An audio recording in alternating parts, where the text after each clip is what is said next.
1901년에요. 프랑스의 고고학자들이 지금의 이란 지역을 발굴을 하다가 돌로 된 비석을 하나 발견합니다.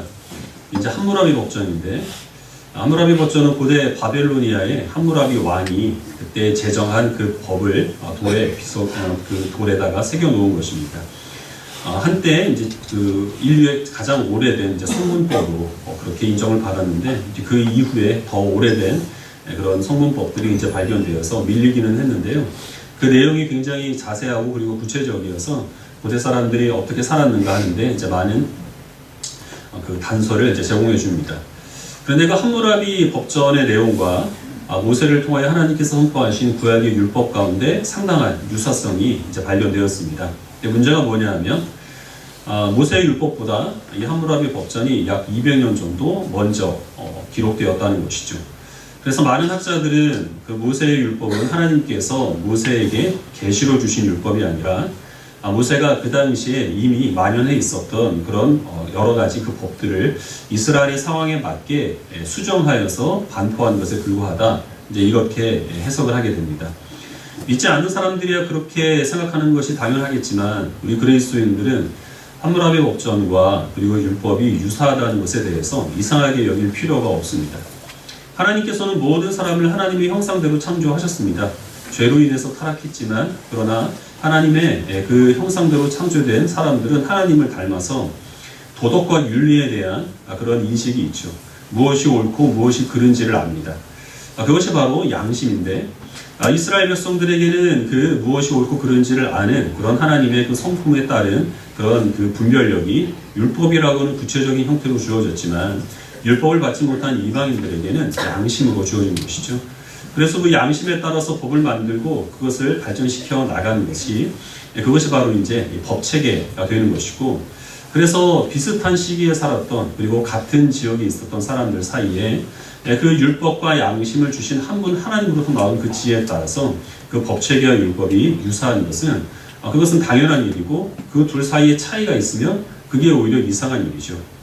십계명에 보면은 살인하지 말라, 그리고 간음하지 말라, 도적질하지 말라라는 말씀을 통하여서 살인과 간음과 도적질 그리고 불효 이제 이런 것들을 죄로 정했습니다.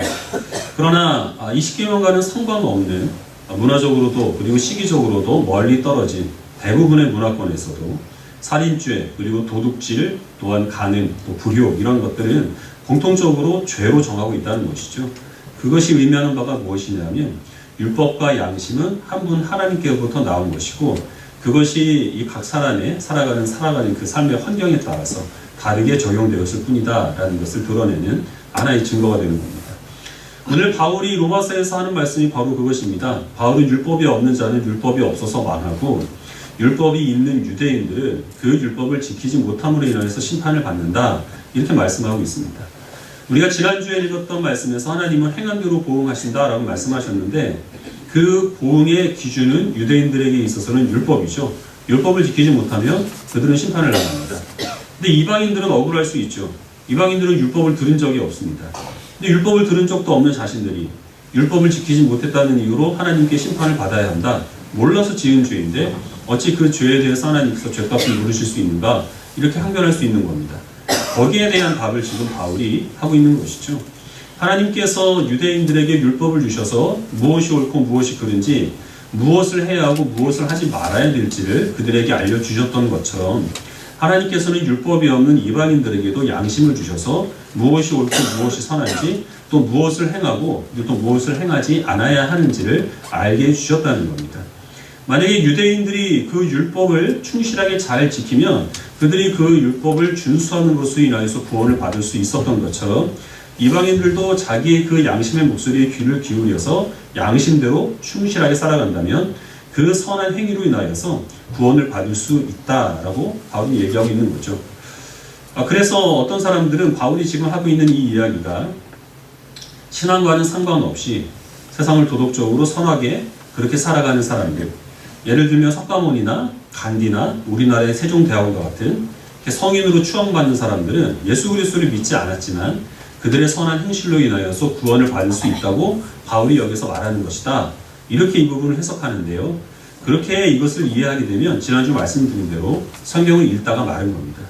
지금 바울이 얘기하고 있는 그 과정이 무엇이냐면 율법을 아는 유대인들이나 율법을 모르는 이방인들이나 모두가 다 구원받기 위해서는 복음이 필요하다. 지금 이것을 얘기하는 과정 가운데서 이 말이 나온 것이거든요. 만약에 유대인들이 율법을 잘 지켜서 그 율법 준수로 인하여서 구원을 받을 수 있었다면 그랬다면 예수 그리스도께서 오실 필요가 없었을 텐데 이방인들도 역시 마찬가지로 자기 양심에 충실하게 살아가지 못했고 그 율법과 양심 자체가 불완전한 것이기 때문에 그래서 유대인이나 이방인에게나 모두 다 복음이 필요하다고 지금 바울은 이야기를 하고 있는 겁니다. 율법과 양심은 우리를 구원받게 하는 데 있어서 유용한 수단이죠. 그러나 율법과 양심 자체가 온전한 것은 아닙니다. 율법에 보면은 나병 환자들이나 아니면 월경 중인 여인은 부정한 죄인으로 정죄하고 있는데요. 사실 우리의 관점으로서 왜 나병 환자가 그리고 또 월경 중인 여인이 부정한 죄인으로 정죄해야 되는지 이해하기는 쉽지가 않습니다. 율법도 그 율법이 선포된 그 당시 이스라엘 백성들의 상황을 반영하는 것이기 때문에 시대와 문화를 초월하여서 일관적으로 적용할 수 있는 것은 아니죠.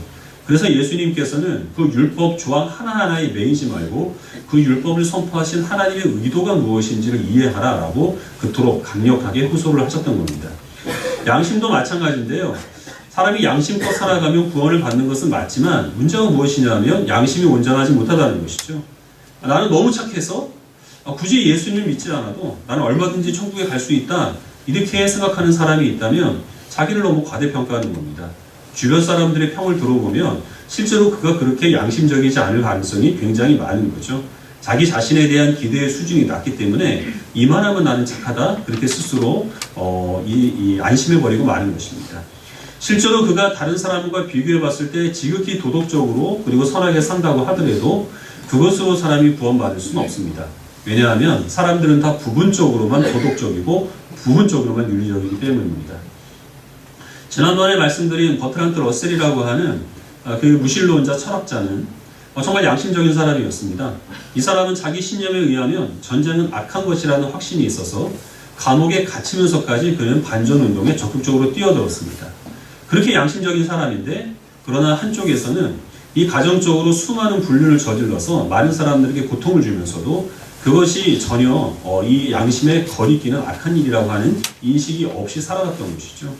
아무리 양심적인 사람이라고 하더라도 자기가 양심적이고 싶은 그 부분에 있어서만 양심적이기 때문에 그 양심에 따라서 구원받는 것은 불가능하고 하나님께서 율법을 통하여서 이스라엘 백성들이 율법을 지키지 못하는 자기의 연약함으로 인하여서 자기 대신 율법의 요구를 이룰 중보자를 간절히 소원하게 하였던 것처럼 역시 양심도 같은 역할을 합니다.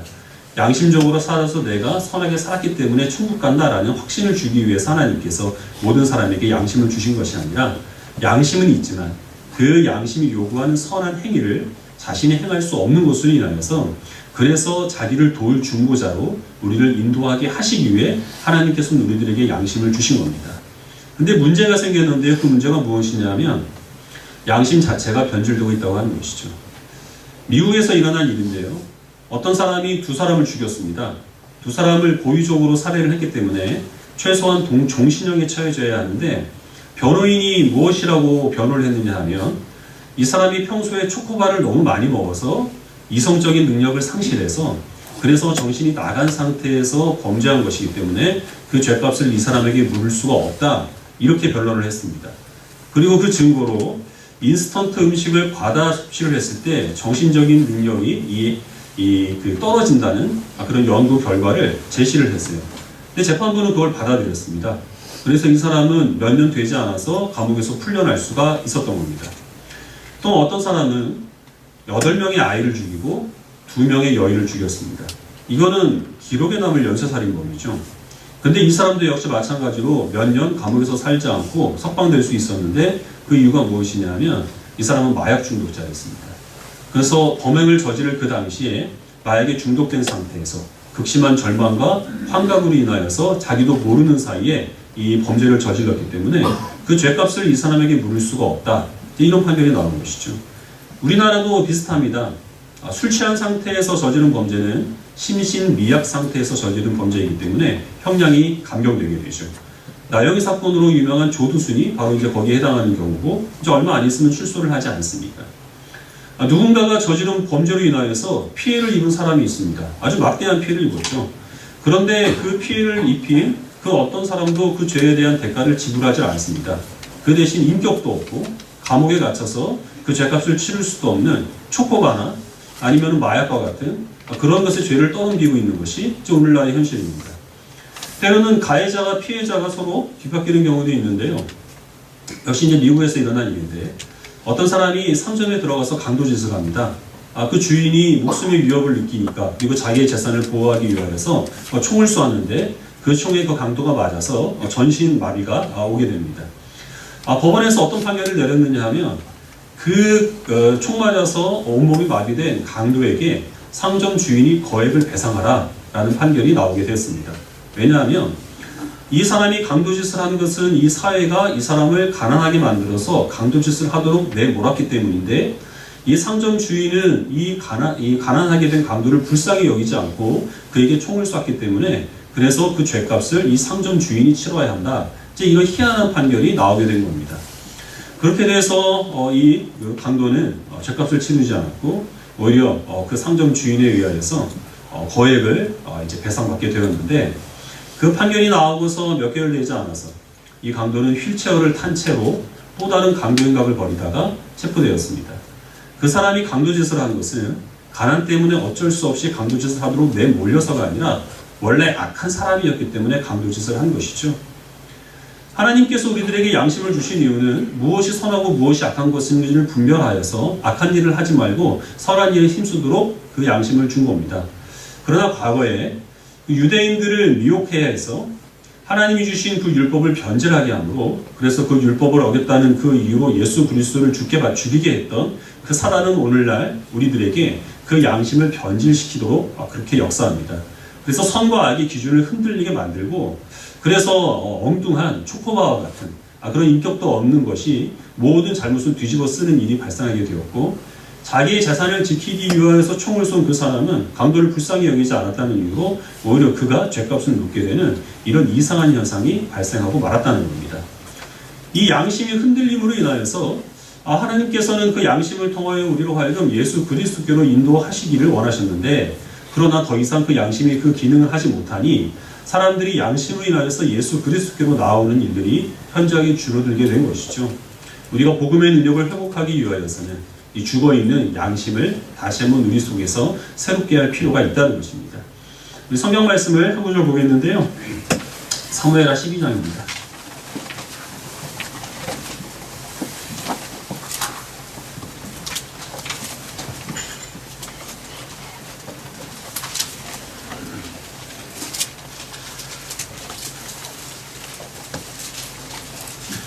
구약성경 479페이지 사무엘하 12장 1절부터 6절까지 1절을 제가 먼저 읽고 한 절씩 읽어가겠습니다.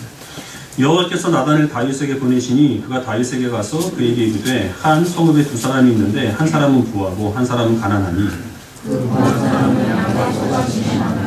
가난한 사람은 아무것도 없고 자기가 사서 기르는 작은 암양 새끼 한 마리뿐이라 그 암양 새끼는 그와 그의 자식과 함께 자라며 그가 먹는 것을 먹으며 그의 잔으로 마시며 그의 품에 누움으로 그에게는 딸처럼 되었거늘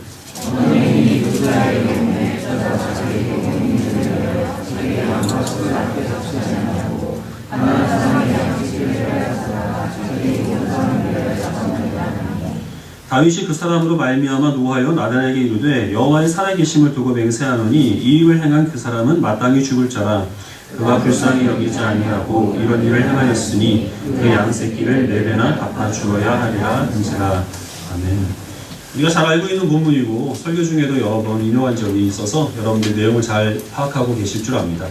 다윗이 충성스러운 부하 우리아가 전쟁터에 나간 사이에 우리아의 아내 바세바와 동침을 하죠. 바세바가 임신을 합니다. 그래서 그 아이를 자기 아이가 아니라 우리아의 아이로 꾸미기 위하여서 계획을 세우고 추진을 하지만 결국 무산되죠. 그래서 우리아를 죽이기로 하고 전쟁터에서 그 우리아가 죽도록 그렇게 일을 꾸밉니다. 우리아가 죽고 난 후에 바세바를 왕궁으로 데려와서 그 아이를 낳게 하고 이제 함께 살아가고 있었는데 그 일을 하나님께서 보시기에 악하게 여기셨습니다. 그래서 하나님께서는 나단 선지자를 보내셔서 지금 우리가 읽은 이 말씀을 들려준 거죠. 어떤 마을에 부자가 있고 가난한 사람이 있는데 부자에게는 많은 양과 소가 있었습니다. 근데 가난한 사람은 암양 한 마리뿐이고 그 양을 자기의 딸처럼 애지중지 아끼며 살아가고 있었는데 어느 날 부자에게 손님이 찾아옵니다. 손님에게 대접할 그 음식으로 자기 양을 잡는 것을 아깝게 여겨서 이 부자는 가난한 사람이 한 마리 있는 그 양을 빼앗아다가 손님을 대접을 합니다. 이 이야기를 나단이 다윗에게 들려주니까 다윗이 이 사람은 반드시 죽을 자라 그 빼앗은 양의 4배를 율법에 의하여서 갚아줘야 할 것이다. 이렇게 화를 냅니다. 그때 나단 선지자는 그 사람이 당신이라 라고 얘기를 하고 그리고 하나님의 심판을 선포합니다. 지금 여기에서 다윗을 보면 양심이 살아있죠. 그래서 부당한 짓을 저지른 이 부자에 대해서 분노하는 마음을 그가 갖고 있습니다. 근데 이런 다윗이 자기의 충성스러운 부하 우리아를 죽이고 밧세바와 가늠한 이 끔찍한 죄를 저지르고서 그 아이가 낳기까지 1년이 넘도록 자기가 행한 그 일이 하나님께 죄가 된다는 사실을 전혀 의식하지 못한 채 양심이 죽어있는 상태로 지금까지 지내왔던 것은 정말 이상한 일이죠. 왜 그럴 수 있었을까요? 다윗이 이 일을 행하는 것을 보면 그는 굳이 자기 그 행위를 감출 의사가 없어 보입니다.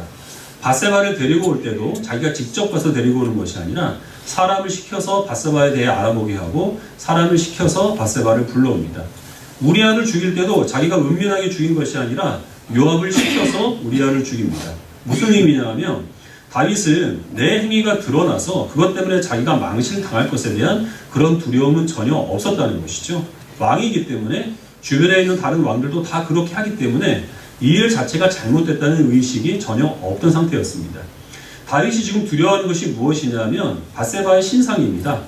이 당시에 자기 그 남편이 전쟁터에 나간 사이에 다른 남자의 아이를 임신했다라는 것이 알려지게 되면 율법에 의하면 밧세바는 돌에 맞아 죽어야 하는 것이고 그렇게 이 밧세바가 벌을 받지 않는다고 하더라도 정상적으로 행복한 삶을 살기에는 이미 틀린 것이죠. 그리고 이것은 밧세바가 잉태하고 있는 그 아이의 생명에도 직접적인 영향을 끼칠 수 있는 대단히 위험한 상황입니다. 아마 다윗은 그랬을 겁니다. 나는 이렇게 하고 싶진 않지만 그러나 밧세바를 보호하기 위해서 그 아이를 보호하기 위해서 내가 뭔가를 해야 한다. 내가 원하는 것은 아니지만 그러나 밧세바를 보호하기 위해서 나는 우리아를 죽일 수밖에 없다. 아마 이런 마음으로 이 일을 행했기 때문에 그래서 그 핑계로 자기가 그 뒤에 숨고 그의 양심은 죽어있는 채로 있을 수가 있었던 겁니다. 하나님께서 나단 선지자를 보내셔서 그의 죽어있는 양심을 이 이야기를 들려줌으로 일깨워 주신 것이죠. 우리 시편 51편 말씀을 같이 보겠습니다. 구약성경 839페이지 시편 51편 1절부터 5절까지 한 절씩 읽어가겠습니다.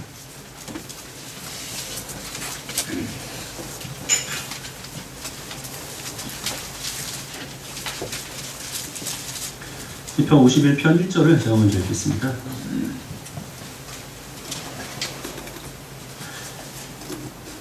하나님이여 주의 인자를 따라 내게 은혜를 베푸시며 주의 많은 긍휼을 따라 내 죄악을 지워주소서. 물은 나는 내 죄가를 아오니 내 죄가 항상 내 앞에 있나이다. 내가 주의만 범죄하여 주의 목전에 악을 행하사오니 주께서 말씀하실 때 의로우시다고 같이 읽겠습니다. 내가 죄악 중에서 출생하였으며 어머니가 죄 중에서 나를 잉태하였나이다. 아멘.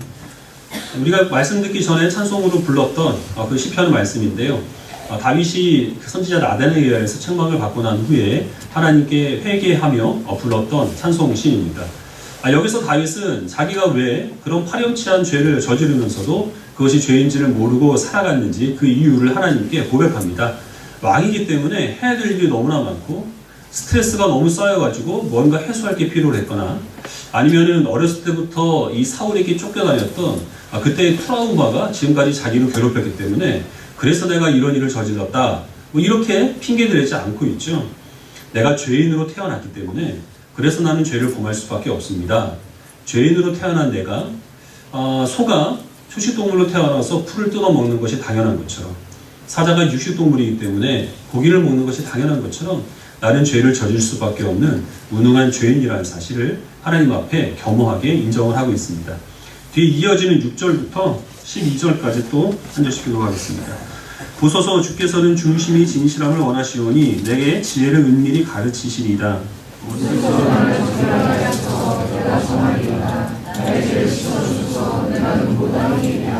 내게 즐겁고 기쁜 소리를 들려주시사 주께서 꺾으신 뼈들도 즐거워하게 하소서. 하나님이여 내 속에 정한 마음을 창조하시고 내 안에 정직한 영을 새롭게 하소서. 읽겠습니다. 주의 구원의 즐거움을 내게 회복시켜 주시고 자원하는 심령을 주사 나를 붙드소서. 아멘. 다윗은 이 죄악에서 자기가 벗어날 수 있는 길은 자기 스스로 무엇인가 할 수 있는 일로 벗어날 수 있는 것이 아니라는 사실을 잘 알고 있습니다. 하나님께 반성문을 1000장을 쓴다고 하더라도, 내가 다시는 이런 일을 저지르지 않겠다고 혈서를 쓴다고 하더라도 그것으로서 자기가 이 죄에서 벗어날 수 없다는 사실을 알고 있는 것이죠. 자기의 속사람이 부패하여서 그런 부패한 본성으로 말미암아 죄악된 행위가 나온 것이기 때문에 내가 이 죄에서 벗어나기 위하여서는 하나님께서 정한 영혼을 내 안에 창조하시고 내 안에 정직한 영을 새롭게 하시는 것, 나를 근본부터 하나님께서 변화시켜 주시고 나를 새로운 사람으로 거듭나게 하시는 하나님의 그 역사만이 내가 이 죄악에서 벗어날 수 있는 유일한 길이라는 사실을 그가 고백하고 있습니다. 좀 건너뛰어서 16절부터 19절까지 또 한 절씩 기록하겠습니다. 16절을 제가 읽겠습니다. 주께서는 제사를 기뻐하지 아니하시나니 그렇지 아니하면 내가 드렸을 것이라 주는 번제를 기뻐하지 아니하시나이다.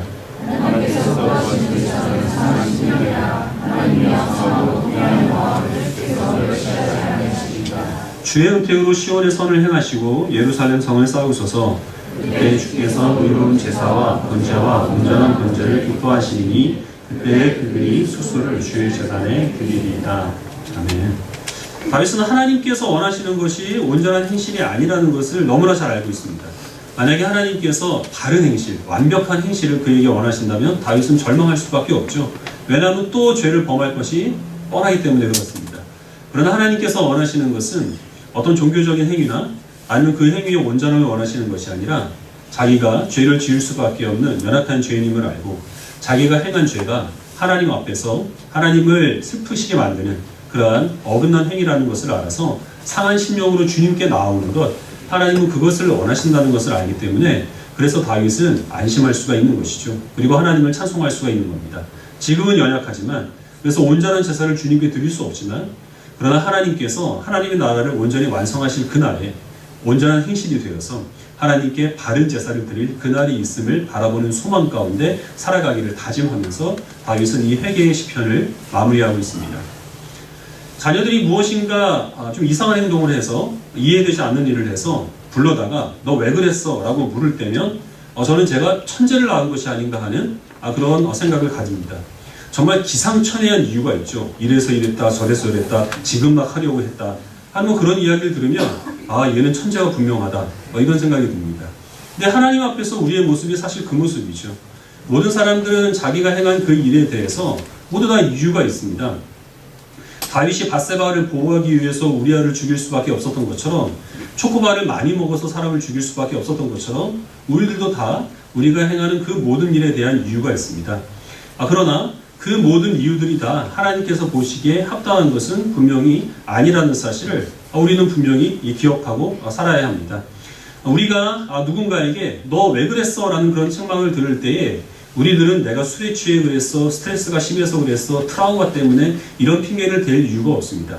우리는 단 한마디만 하면 되는 것이죠. 내가 죄인으로 태어났기 때문에 죄를 범할 수가 없다라고 자기의 잘못을 인정하면 그것으로 충분합니다. 그 뒤가 중요한데요. 그래서 우리의 잘못된 행실로 인하여서 피해를 입은 사람이 있다면 우린 진심으로 사과하고 배상할 것이 있다면 충분히 배상을 해야 합니다. 그리고 하나님께 나아가서 통회하는 심령으로 하나님께 회개하고 우리의 속사람을 주님께서 새롭게 해주셔서 동일한 죄를 범하지 않도록 하나님께 도움을 구하는 기도를 우리는 드려야 하는 겁니다.